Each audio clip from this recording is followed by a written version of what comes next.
The correct way to see things when dealing with the enemy of the Lord is you're on the defensive.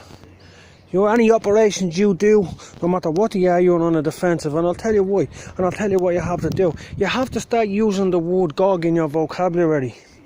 And especially around people who don't know what Gog is. Gog came in like a flood, like a cloud. That's Gog over there.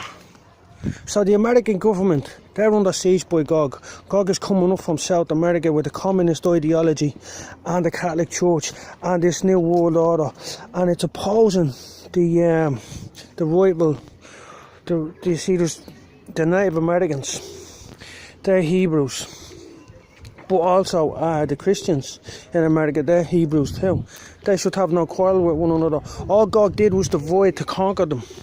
So you have to start using the vocabulary. This is what I would do. I would wait, if I had control of 400 ton, a B-2 bomber that could drop 400 tons on top of a load of Gogs, I'd wait one day. This is what I'd do. I'd wait one day till the biggest meeting in Leinster House was, and all the serpents in Leinster House are in there, just keeping us in the dark, seducing the children, voting to murder the children in the womb before above all the while saying that they're a peaceful nation and they don't indulge in warfare. They don't indulge in warfare with people that can fight back. They're very clever.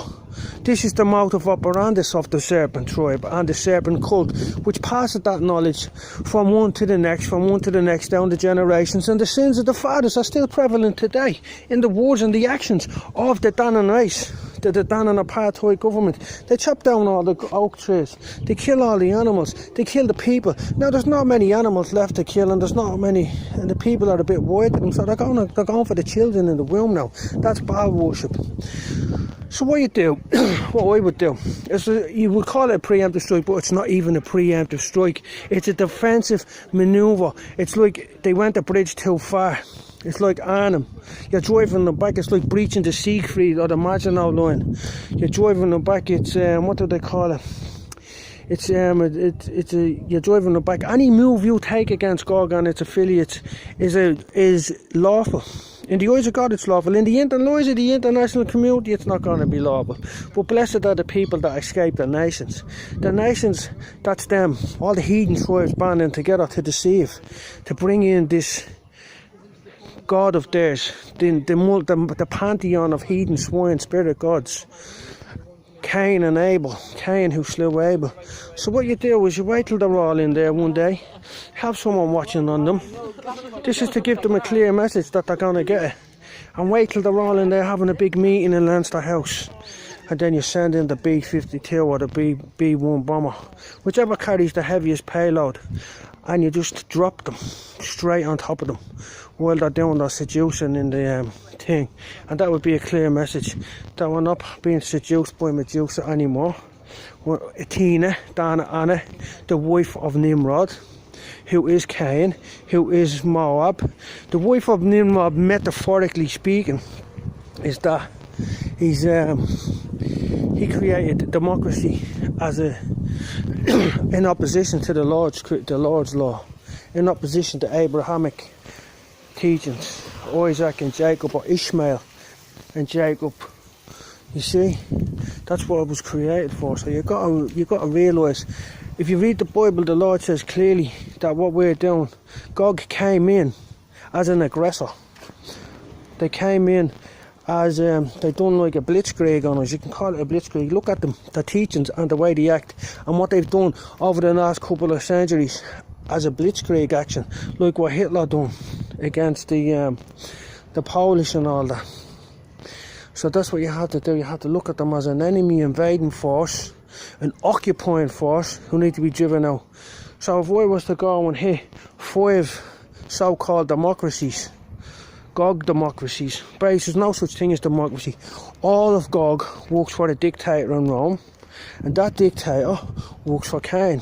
He wears the fish, the symbol of Cain, on his head. He came out of the water. He's the amphibian god who steals your vapour to keep himself alive, because he fears death.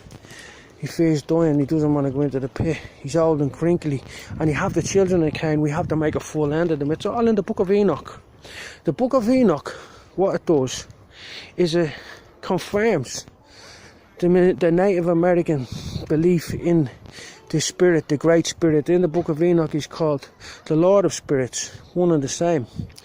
And there are certain angels who are over nature. But there's a mix-up today of worshipping angels. You don't worship angels, you don't pray to angels. You never pray to anything other than the Great Spirit. Most Native American tribes do that, but there are a few, and especially this New Age movement. And people think the Native Americans are being bitter and are being like because of what happened in the past. Or no, the Native Americans know that all this New Age stuff coming in and worshipping orbs and praying to spirits and all is going to cause plagues and famine and all, and they're trying to tell us over and over again. They say the same message. They call us their brothers, they call us their family, they call it the two legs. If you don't pray to spirits, you never pray to spirits. Never, never, never. We're all connected. There's only the Great Spirit. You want to listen to a koala, my uncle. I'm adopted by that tribe, Uncle Koala. Or listen to the Havasupai people, and they'll tell you the ancient stories. They're the people of the blue-green water. They're respected by all the other Native American tribes as the ancient ones, they call them. That's why they have the ram's horns on their head, and that's why it says in the Bible, the rams of Nebaioth shall minister unto you. And if you want to hear a jokey bit about Nebaioth, you just watch Monty Python and they're running around going, we are the knights of Ne, and they fight Ishtar, the rabbit in the cave. Why is the rabbit in the cave? Because that's where they sacrificed the children to Ishtar, in the cave. They killed the babies. They killed the babies and they dipped an egg into their blood and then cracked open the egg to do some pagan ritual. So it's a lot of stuff to take in, I know. But any offensive move, what would I call it? They're invaders, so you're on the offensive. Any offensive move across any border to drive back the forces of Gog and Magog, to build up your own border, to establish your border, to expel people back to their own country, to get the people to be a truly singular culture based on the teachings of the Most High God, because it says in the American, in God we trust. In God we trust. The Native Americans got their teachings from my ancestors. They'll tell you that if you speak to them. They'll say they used to come across the water to the people on the Isles of Elijah and ask for law. And then we used to live over there. We used to herd reindeers. And that's where in America gets the name the land of the brave. Because when the first settlers came there, they met up with my family who were already living there, and they spoke ancient Gaelic Hebrew. And he said, we're the faithful and bold, faithful and brave. We're faithful to the Lord. And all the other Native Americans sent them. When he met them, they said, go to this tribe. That was my ancestors. My ancestors. So there, it's all recorded. I'm not making it up. I'm not like them people in Leinster House who make stuff up. Each one of them is a serpent on the head of Medusa, the seducer. That's democracy. Democracy is not the best thing, but what you do have is the rule of a king of a bloodline is similar to democracy. Well, it actually is a form of democracy, but it's basically mostly on females, because the king has many wives from different provinces, and and they're the ones that influence him. They're from the best families. And that's why they keep them pure, like they try to keep them in nice palaces and all, away from the evils of the world. Like what happened to Mary Antoinette, but they hate that, they were jealous. They said, she said, let them eat cake. She didn't say that. So you're looking at them turning everybody into some sort of mad communist, fish moid or God worshipper.